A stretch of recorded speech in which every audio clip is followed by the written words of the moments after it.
बोलिए आनंद कंद भगवान की जय। अनंत कोटि ब्रह्मांड नायक परात्पर परब्रह्म परमात्मा की पावन पांच चतुष्टय में कोटिशन दृश्यादृश्य जगत के परिमंडल में विराजे समस्त सिद्ध महापुरुषों की पावन पादार बिंदों में कोटिशः प्रणिपात। सभी मंचस्थ विद्वत वृंद संत वृंद एवं भगवत स्वरूप श्रोता महानुभावों भक्तिमती माता, प्रतिवर्ष की भांति इस वर्ष भी अष्टादश पुराण व्याख्यान माला में अग्नि महापुराण की पावन पर चर्चा आप लोग पर श्रवण कर रहे हो। पुरापि नवम नवम इति पुराणम, जो पहले भी नया था आज भी नया है और करोड़ों साल के बाद भी नया रहेगा, उसका नाम है पुराण। पुराण किसे कहते हैं? पुराणी जीव हृदयानि अंतःकरणानि अनति अन्यते उज्जीवयति इति पुराणम। पुराण का यथार्थ स्वरूप है तुम्हारे अंतःकरण में, अर्थात तुम्हारे हृदय में जो परमात्म सत्ता विराजी है, उस परमात्म सत्ता का आत्मसात करा दे, श्रवण मात्र से उसको प्रकट कर दे, अर्थात उसका एहसास और संवेदना करा दे, उसका नाम पुराण है। ये पुराण विद्या कोई सामान्य नहीं है, कपोल कल्पना नहीं है, कोई इतिहास नहीं है। आपके शरीर में आत्मा कहाँ है, बता सकते हो? यूं तो लोग यूं कहने लग जाएंगे एड़ी से चोटी तक आत्मा की सर्वत्र संवेदना होती है, किंतु नहीं नहीं, कोई निश्चित निर्धारित स्थान आत्मा के निवास का आपके शरीर में होगा। वो कौन सी जगह है? क्या आत्मा तुम्हारे मन में रहती है? क्या आत्मा तुम्हारी आंख में निवास करती है? क्या आत्मा तुम्हारी बुद्धि की केंद्र बना के रखी है?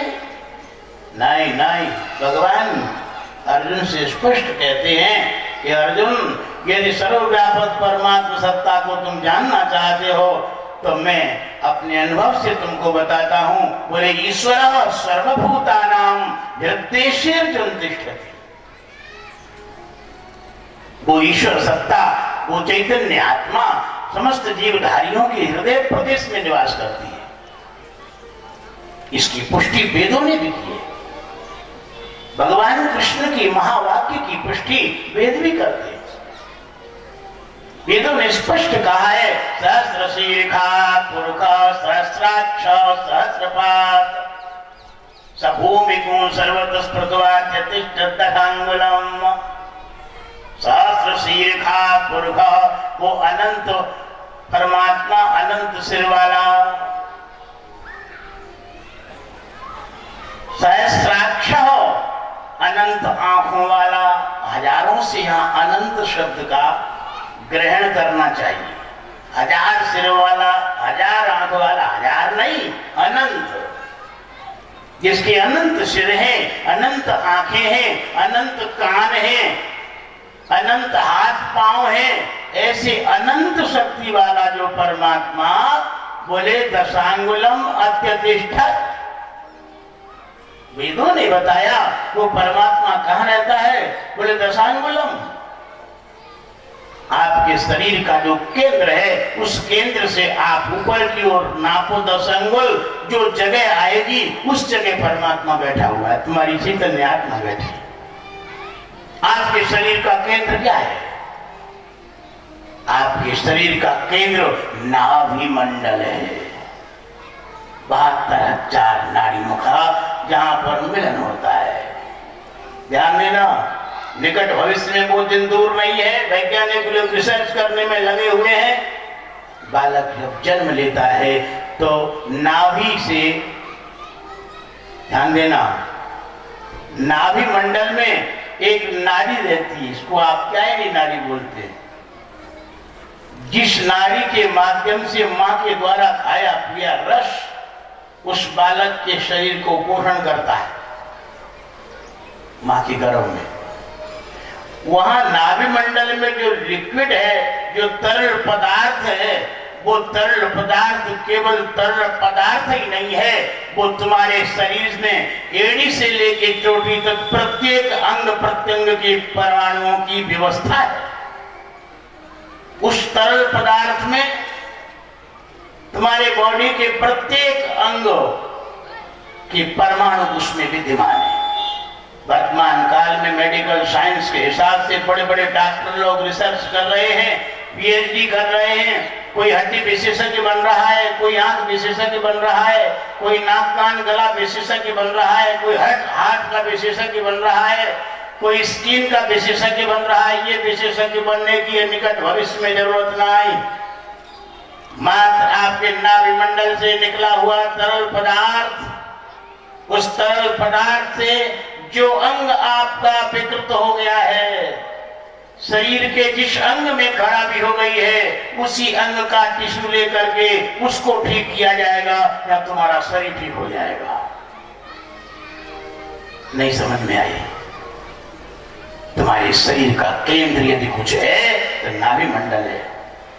जैसे आपके शरीर में आपका केंद्र नाभि मंडल है, ऐसी जगत के जितने भी प्राणी दृष्टिगोचर हो रहे हैं, इन सभी प्राणी पदार्थों का नाभि मंडल है।